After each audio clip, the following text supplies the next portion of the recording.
finally get to talk about Psycho, Alfred Hitchcock's masterpiece, you could say. Um, you know, this, what more can I even add to this? So, yes, this is going to be the ass kissing review. And, I mean, this is just suspenseful. Like, you want a classic suspenseful film. This is the one. This is it.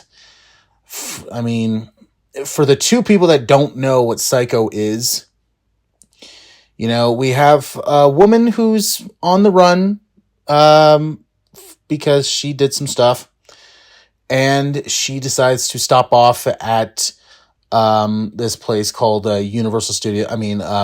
Bates Motel, and there is a little motel that's owned by the Bates, mainly Norman, and his mother lives in the house like right across the way, and he's got mommy issues and some repressed feelings, and stuff happens.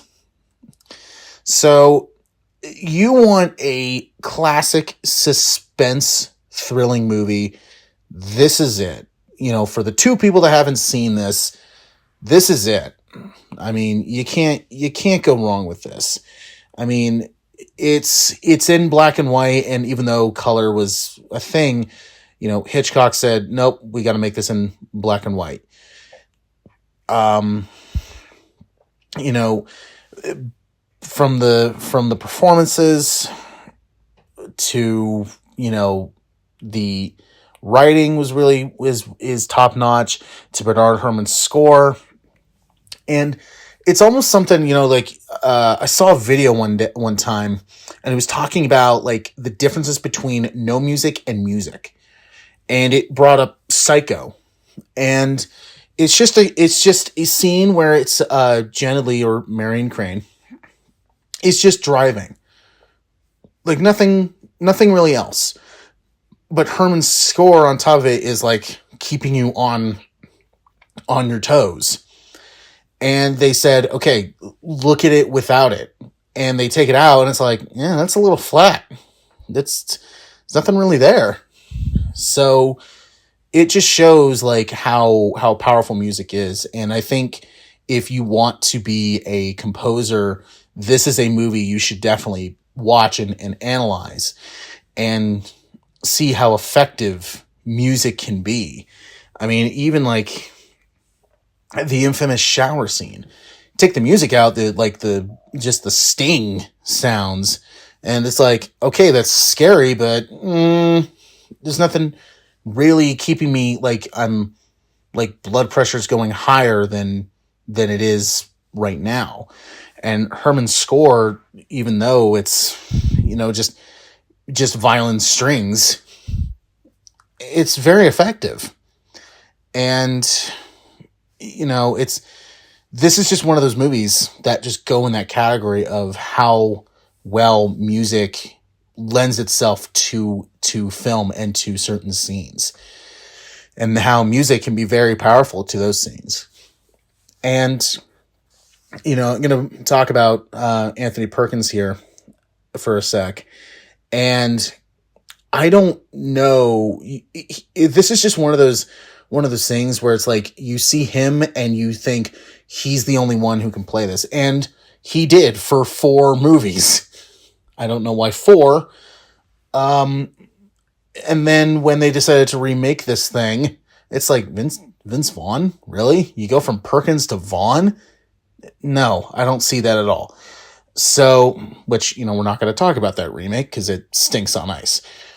So, Perkins, I think, was a great choice. And because, well, one thing, you can't see anybody else playing this character, but it's also because as a Psycho, he very much incorporates someone like Ted Bundy, where Ted Bundy, while a psycho, he had a charismatic tone to him, and he was very handsome. And Perkins incorporates that. I can't say words. He incorporates that extremely well, where you look at him and he's a nice, friendly guy. He cleans up very nice. He's good looking, and he's very polite. It's just the second you start talking about his mother, he gets very defensive. Like the classic scene in this. Honestly, the whole film was classic, but the scene where Crane finally goes to Bates Motel, and they're just talking, and then he says, like, boy's best friend is his mother, and then he kind of just starts saying, like, yeah, like certain things going on, and then she brings up, like, oh, just kind of put her in a like nursing home or old folks home, and he immediately, within like snap of fingers, immediately gets defensive, and it's just like no. So you can kind of indicate, like, if something's going on there,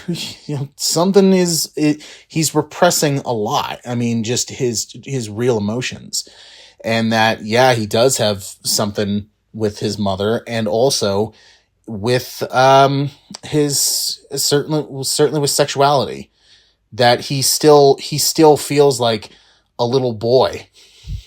And like your mother, if you're a little boy, your mother's, your best friend is the one who's taking care of you. And then you start developing your own emotions and your own things about you. Like, you start learning more about who you are as a person. You start learning more about your sexuality. And it's like he's a grown man, but he's never learned anything. He's never been taught. He's never been learned about anything. So he's starting to like learn all this stuff about himself. Then of course, towards the end, it's like one of the biggest, one of the biggest like scares, but also just one of the biggest twists, where it's just like, oh shit. Like, and of course, if you don't know it, I'm not going to spoil anything. If you haven't seen it, or if you don't even know anything about it, I'm not going to say anything, but it is one of those like, oh, well, shit. And it has a visual that you cannot bring it up if you're going to talk about horror. There's so much stuff about this movie, and also the fact that, technically this is the first slasher film. I mean, even John Carpenter, when he made Halloween, because a lot of people say like, oh, Halloween is the first slasher, and it's like, no, it's this. And I think even Carpenter acknowledges, like, oh yeah, Psycho's the first.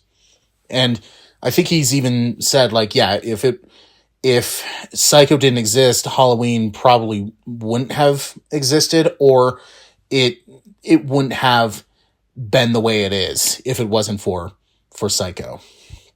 So, of course, this is getting it amazing. I don't want to see riots or anything like that, because if I didn't give this thing other than amazing, it was probably going to get lynched. But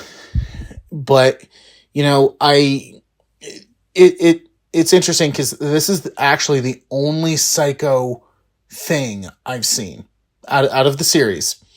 I haven't seen 2, because I've heard some people are like, oh, it's pretty good, and then some people are like, oh no, it's not good at all. And then I just see 3 and 4, and I'm like, yeah, you're just turning this into like slasher stuff, when the first movie was kind of a slasher, but it was very plotting. Now you're just going like full on slasher craze. And I haven't seen the Bates Motel show, but I will say this: Freddie Highmore looked more like Anthony Perkins than Vince Vaughn could. I mean, not going to compare because obviously it's a remake, but it's just like, no, this doesn't work. This doesn't work at all. So this is the only Psycho thing out of the whole series that I've actually seen. I've seen bits of 2, and I'm like, okay, like that was okay. That was not very good, but yeah, I just seen bits of it. And I haven't seen 3 or 4 or the Bates Motel show. But, it's still fun every time I go to, Universal Studios and I do the studio tour, and it's there. And especially with the Halloween Horror Nights with the studio tram, you get to actually walk on it. And it's just like you're walking like on horror history right here. So, it's classic. If you haven't seen it, where have you been? Just sit down and watch it. It's a classic.